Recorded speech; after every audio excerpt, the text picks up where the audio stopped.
Welcome to PA Timbergist, another lovely Saturday morning. Today I'm doing some scouting, got up early, left the house at 4 o'clock. Skirting some mountaintops here, looking for some places to hunt bear in the fall. And some turkey sign. I still have seen no turkeys in this area. Currently I'm in 4C. This is the second video in this series. This is the second video in this series. The other one was a few years ago. Turkey population crash in Pennsylvania. What has happened to our turkeys? Lots of different theories according to the biologists. Currently Pennsylvania is in a 3-year study with veterinarians, scientists, and surrounding states. They are GPS tracking hen turkeys. Each unit they're trying to, I believe, GPS tag 25 hens per wildlife management unit, and then they're going to study all the data. They want to see where they roost at night, where they feed, where they nest, and survival rate, and try to determine what kind of predators are taking them out. So what would be some of the reasons that our turkey population crashes? Wildlife biologists will never tell you 100% the truth. A lot of times you'll get 80% of the truth. And some things they will turn a blind eye to, even though that's what the culprit is, why the population has crashed. But we'll talk more about that at the end of the video. A lot of things to go over. Number one reason for turkey population crash, everybody will always point the finger at predators, and that's only part of the puzzle. So we have predators, aggressive logging practices, overhunting areas. Yes, units can be shot out based on the population, because every hunting license sold comes with a spring turkey tag, a fall turkey tag, and you can also buy a bonus tag. So there are getting ate up by bugs here. There would be some of the reasons, but we'll take a look at some of these predators. Nest predators and egg bandits are always number one culprit. Top predators in Pennsylvania would be the coyote. He's been here for a while. Number two would be the raccoon. They're very aggressive and they are very plentiful. Number three would be a fisher cat. And number four would be a pine marten. Yes, we now have pine martens in Pennsylvania. The coyote's been with us for a while. In the area that I hunt in, the guys that live up here told me as soon as the coyote started to invade the area, the gobblers stopped gobbling because it's basically ringing the dinner bell, so they went silent. So they had to adapt their hunting technique to silent turkeys, which basically means you're just going to scour the mountains and try to find areas that they're feeding to catch up to them, and that was very successful for them. Number two would be raccoons. We have an abundance of raccoons. Sometimes you could have 20 or 30 raccoons in a 5-acre area based on food and how many predators are in the area. Coyotes will kill and eat raccoons, but the biggest reason for the abundance of raccoons would be the drop in fur prices and lack of trappers. Fur really is not worth that much anymore, and I'll also talk about that in depth a little bit further into the video. Number two is the 800-pound gorilla in the room, but I'm also going to save that to the end. So I have a lot of thoughts on the 800-pound gorilla, so do not click through this video, or you can just skip to the end and watch the end. If you like videos like this, before we get really started and into it, give this video a like. It helps other people see it. And let me know if you watch this channel a lot. Leave me some comments. Let me know what wildlife management unit you hunt or what state you hunt in, and how long you've been hunting turkeys. Number three would be aggressive logging practices. Number four would be overhunting. So there's my top 4 reasons. Let's talk about some predators here. Everybody's familiar with the coyote, so we're not really going to go over that too much. The pine marten has been recently introduced into Pennsylvania, and they are treetop hunters. They have retractable claws like a little mini Wolverine. Anything in the weasel family is very aggressive. They are basically an omnivore, and they will kill and eat anything that will not kill and eat them. The pine marten was released to reestablish it into the state as a natural predator, despite all the town hall meetings and a pushback from the hunting community. Pine martens are treetop hunters. If you have birds and sitting on bird nests, they will kill the bird on the nest and eat the eggs and anything else tiny, including your pets if they can get a hold of them in your yard. They are hyper aggressive. It's like a mini Wolverine, and why they let them back into the state, I'll never know, due to poor grouse populations, because they are also struggling with the turkeys and the decline in turkey nests. Predator number 1 was the coyote. Predator number 2 were raccoons. Predator number 3 were pine martens that were re-released into the state. Predator number 4 is the fisher cat. They were let go a few years ago. We now have a reproducing population.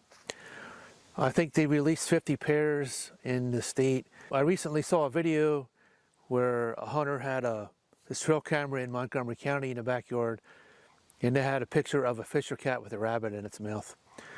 So fisher cats are very aggressive. They are also an omnivore, and they will run up trees after squirrels or anything they can get a hold of. They will also kill and eat each other. They are cannibalistic. Fisher cats, why were they brought back into Pennsylvania?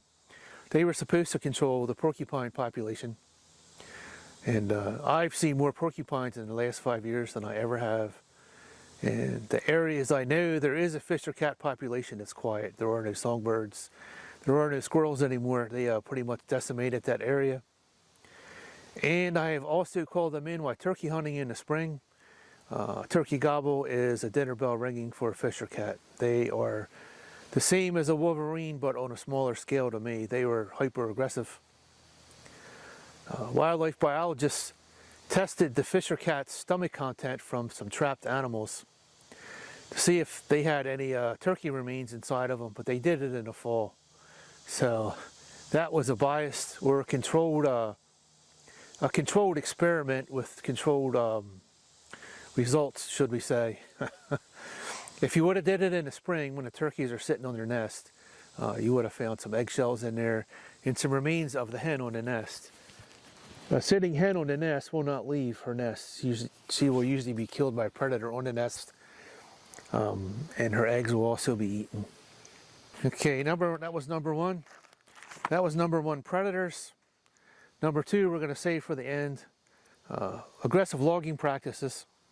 And other turkey biologists from other states that I've watched, from Florida and Georgia, and a few other states. I believe the other one was Arkansas.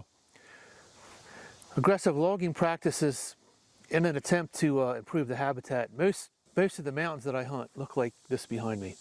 They have ferns and a lot of oak trees. But some of these oaks up here are 3 foot in diameter or bigger, and they drop a lot of acorns. And the turkeys use them for a roost. And in order for them to be a roost, they like to sit about 40 feet up in the air.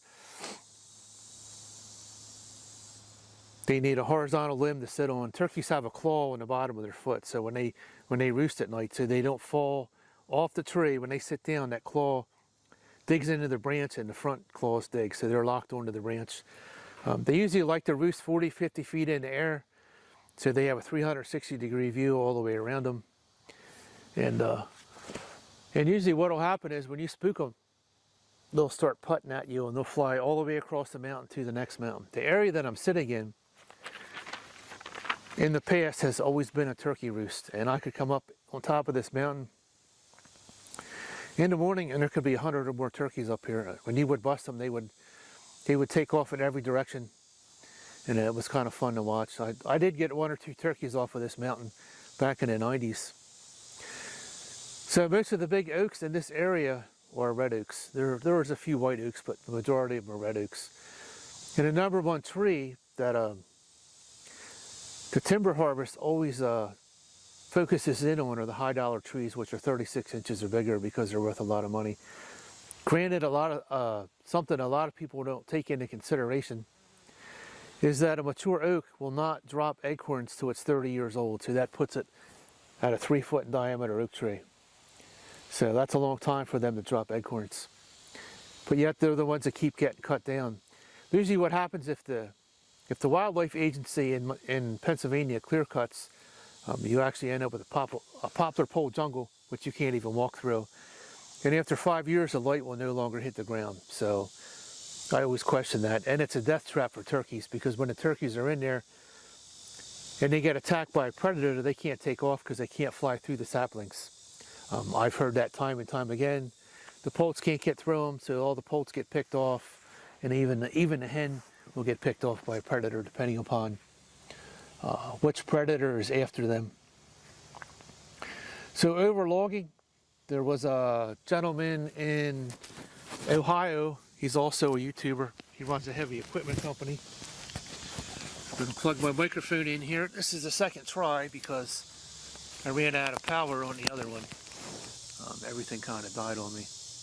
Hopefully you can still hear me. Get my mic on. Turn my mic here. I have a DJI wireless. It's very sensitive. So the property management company in Ohio, what they would do is they would come onto your property and they would mark certain areas that they wanted to cut and other areas that they didn't want to touch. So the mature, make sure I still got sound. Yep. So the mature oaks, they would never mess with these. They would cut out the inferior trees, which would be usually 20 inches or less, which would open up the canopy and let the light come into the ground. So everything would sprout, which would create more food. And in the mature oaks, you can see some of them behind me, and they are big round oaks. It's hard to tell. The camera doesn't do them any justice. The crown on the oak would actually open up, so when you had heavy acorn years, they would actually drop more acorns. I'm not sure how you measure the acorn harvest, yards, pounds, pieces per tree, but some years back in here, when we had a heavy mast year, you couldn't even walk around. You would roll. You could scoop them up and fill buckets and buckets of acorns up with them. The dominant tree in 4C is a red oak. There are some white oaks. The deer prefer the white oaks first because they don't have a lot of tannic acid in the acorn, which makes it better. White oaks will sprout in 30 days. Red oaks sometimes will last in the spring before they start to open up and sprout because of the tannic acid. Each acorn has about 60% fat in it, so blue jays, pretty much mice, raccoons, every animal in the forest really looks forward to acorns because that's a major source of food. Before the chestnut blight, all the ridge tops were covered in chestnut trees, and when it got the blight, everything was cut down to sell before everything rotted, fell to the ground, and then the dominant species that took over the mountains and all the ridge tops basically were red oaks and white oaks, depending upon what state you're in and what species is prevalent in that area. So over harvesting oaks is definitely a problem. Any forester will tell you completely opposite. They study these, but somehow that gets ingrained in a society, and it's called culture, and the culture is hard to break. Right behind me on the other side was logged out about 5 years ago, and if you want to check that video out, that'll be the second video today behind me. We'll take a look at that area that was logged, but they always target the big oaks. And anytime you put all these logging roads in, actually it's not a logging road. Usually you have one big road going up the middle, and then you have the skidder trails where the skidders are pulling the logs out, and then they have a big loading area where they're stacking the logs on the truck. So when you leave little columns of trees and the hen nest goes in there, she leaves her scent, especially when it rains. They say the scent actually is much stronger and it drifts further because it's wet. It'll lay there. And when a predator comes down either side of that where that nest is, they can smell the eggs and the hen sitting on that nest. So that's a death sentence for the hen. So that's two ways that logging is actually contributing to a decline in the turkey population, by overharvesting and taking out the big trees that are dropping most of the mass and eliminating the food. So that's the two that everybody talks about: predators and overharvesting. And on any turkey biology show that you say, they always talk about turkeys dying in harvested areas because you destroyed most of the prime turkey habitat. Overhunting, I've contacted our wildlife biologist for turkeys in Pennsylvania, and I've got some strange comments from them in the past. I'm still kind of scratching my head on it. But basically every hunting license that you get, you can shoot 3 turkeys. In order to create more licensed sales in Pennsylvania, turkey season keeps getting tweaked, and it's not even close to what it used to be. They made a longer hunting season. Towards the end of the season, you can hunt all day. They added a bonus tag, and there for a while, most of our turkeys were being killed in the spring, and then it kind of flip-flopped, according to biologists. And then most of the turkeys were being killed in the fall with the rifle. So Pennsylvania has outlawed rifles for fall turkey hunting, and it has actually also shortened the season to help some of our turkeys come back. So do you actually need to shoot 3 turkeys? When the turkeys are plentiful, I can understand that, but during the turkey population, they are starting to decline, and this is just my personal feeling, and other hunters have said this. They should limit it to 1 bird per year until the population number comes back up. The second turkey tag you should only be able to use in areas that have a high density population. And 4C unfortunately is not that area. I have not heard a turkey gobble on this mountain for the past 15 or 20 years, and I have not seen any turkeys here. Up north, I do see turkeys out in the field because the habitat is much better, and the acres of habitat goes for miles and miles. This area we have a lot of houses surrounding these mountains, and they get picked off pretty quickly because there are so many hunters per square mile. We don't have wildlife per square mile. On the East Coast, we have hunters per square mile, and in some areas the wildlife is vastly outnumbered. Before I became a hunter, small game or deer hunter, I was actually a trapper for quite a few years, and I was making about $300 or $400 a year at the ripe old age of 10, and that was a lot of money back then. A big raccoon you could get $25 for, depending upon what grade the fur is. And the guys buying the fur, they would take the whole animal, so I didn't have to skin it out, clean it, and dry it. So every time I got some animals, we would take it over to the local fur buyer, which was in Cochranville at the time, an older gentleman. And that was pretty common back in those days. Everybody was a fur buyer. They made a lot of money off of them. So a raccoon was worth about $20 to $25. I believe a red fox is worth about $40 to $50. And the gray fox was about $20 to $30. Some guys would actually catch the red fox and sell them live. They could get $100 for them. So they would actually put them in a cage and take care of them and sell them live. I guess they were, I don't know what they were using them for. I guess they were using them for fox shore, and they were selling, I don't know, or making lures somehow. But so usually what happens so you used to be able to make a pretty good living as a fur trapper. Everywhere you went, everybody was trapping, and they could make $10,000 to $30,000 a year, depending upon how long the trap line was and how many traps you had out. So a normal catch for a professional trapper could be 30 to 40 animals a day. So if you had 30 raccoons times $20, that's a lot of money, and you throw some red fox in there. And at one point, an eastern coyote was worth $20 to $30. And currently, I don't really think they're worth that much money anymore, $10. So they're professional trappers. They would skin their catch every day, hang them up on stretchers and dry them out. And they would take them to a fur auction. and they would auction off the entire lot. So all your furs had to be graded and sorted, and the buyer would come look at it, and he's like, well, I'll give you X amount of dollars for this. Usually they did it at the end of the season. You know, sometimes you would get a check for $10,000, sometimes you would get a check for $20,000. It depends on how successful you were as a trapper.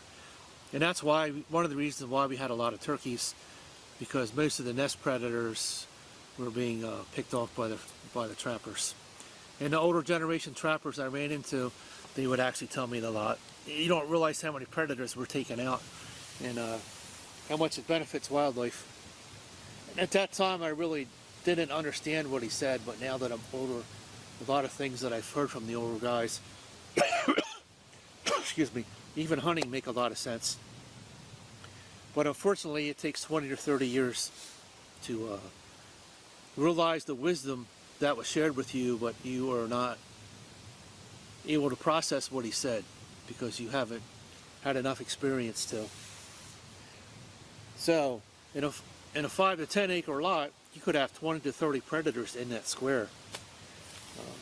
If you own property and you don't have any turkeys, you could buy dog-proof traps, which are very inexpensive. Basically, it's a tube, and it has a spike in the ground, and you shove it in the ground, and then you wire it or stake it to something. You put some dog food in. The raccoon will come along, stick his hand in there, and it'll grab his hand. No pets will ever get caught in there, and you could sell your fur. You might get $10 an animal, or you could make a nice blanket or something out of all the raccoons. But personally, myself, I actually think the raccoons are the most devastating thing to the turkey nests, other than excessive harvest, over timbering, the game lands, and the state forest, which will be another video about timbering and logging state forests. I did make one of them, and I will make another one of those, and I'll start to link some of these videos together if you want to take a look at all of them. A lot of times wildlife biologists will never actually tell you what the root cause of the decline of it is, because there's other, so we call, entities involved. And here's the 800-pound gorilla. It's usually the ag department. The ag department affects everything that you eat, or any kind of wildlife, because of all the chemicals that they spray on the environment, and your food also. So we'll start with Roundup. Roundup came onto the scene in the 80s, and a lot of us have used that around the yard to clear brush and in our yard. And basically, Roundup is a herbicide that is salt-based, and what it does is it sucks all the moisture out of the plant, and then it just withers and dies. It usually turns brown. You get that cool, I call it the napalm effect, where you see entire fields that are like chemically burnt, like down into nothing. So I call that the Roundup effect. And right around at the time that Roundup came on the scene, our bats started to die, our honeybees started to die, and our butterflies started to die. Basically, what Roundup does is it starves your intestinal tract, or your GI tract, of nutrients. So it causes GI inflammation. Make sure my microphone's working. This is the second take on this video because my mic died. I have it plugged into a battery pack. So Roundup will give you cancer of the GI tract. It can cause birth defects. It can cause all sorts of problems with you on a larger GI tract. So if you keep eating Roundup, it gets absorbed into your bones and your muscle tissue from what the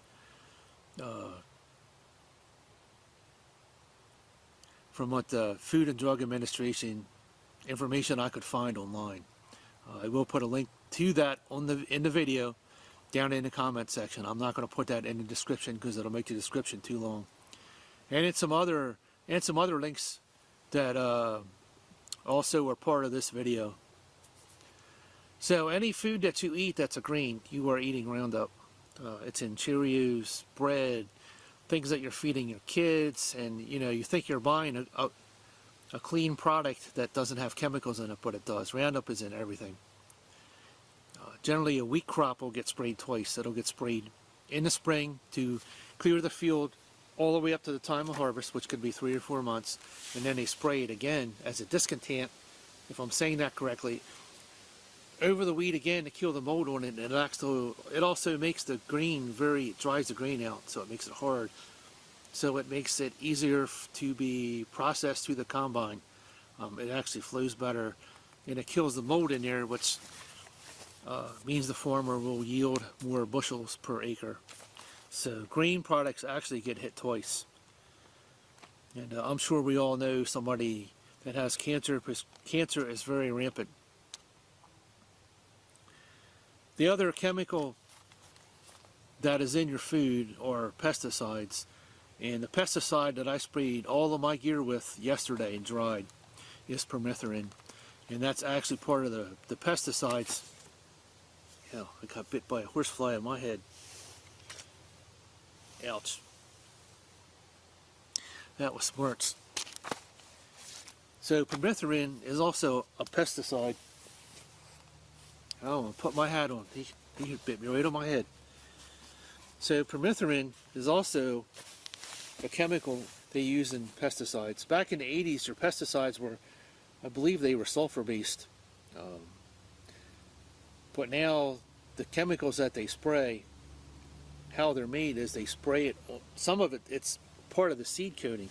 So as the seed grows, the grain or the corn sucks it up into the flower, which is another reason why the bumblebees are dying. Because when they come to pollinate it, it kills them because there's a pesticide on that flower. How's that for a death sentence?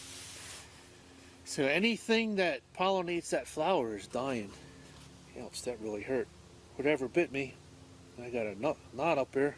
Okay. So after the crop comes up, sometimes they will get sprayed again. You'll see the big tractors out in the field with their poly tank on the back, or their chrome tank with the booms out, and they're spraying everything. You can smell it. It's suffocating. So there's no way that can be good for the environment or you.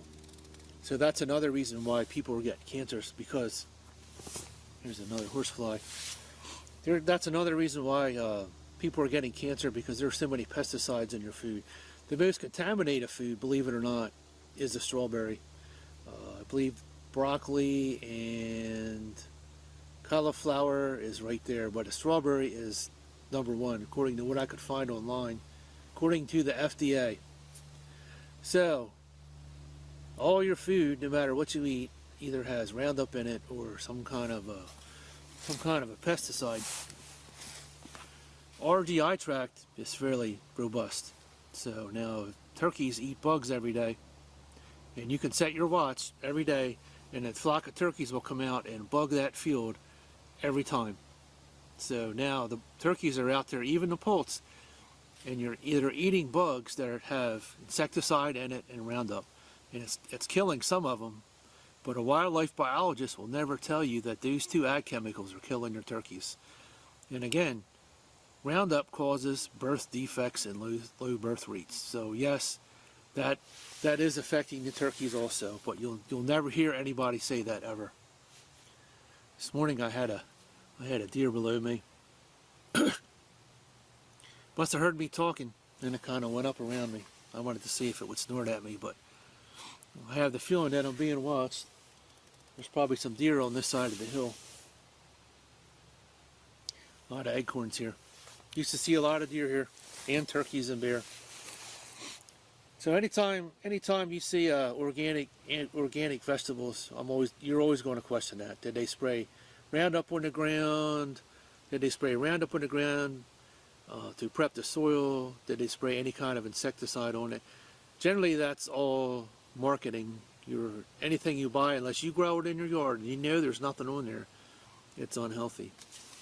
So now you're feeding all that food to the turkeys and the grouse. Grouse, sometimes they'll eat bugs along the edges. I've seen them do that.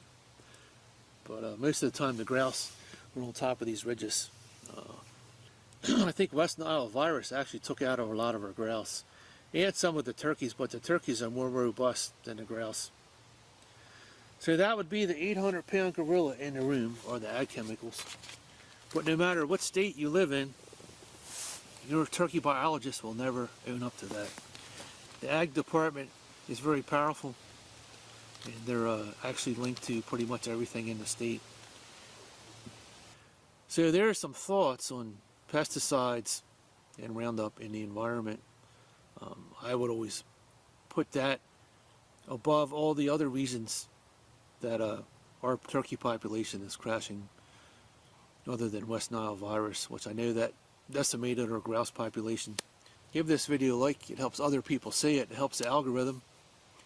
If you're a turkey hunter, let me know how many years you've been turkey hunting and what part of the state you hunt in. Do you hunt in other states? Down in the comment section.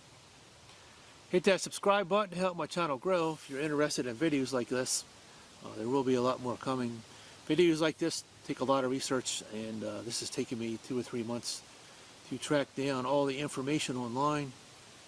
Hopefully you enjoyed this short video, then click through. Leave me some cool comments. Check out the links I put on this video. As always, thanks for watching PA Timber Ghost. Hit that subscribe button. We'll see you in our next video. Thanks for watching PA Timber Ghost.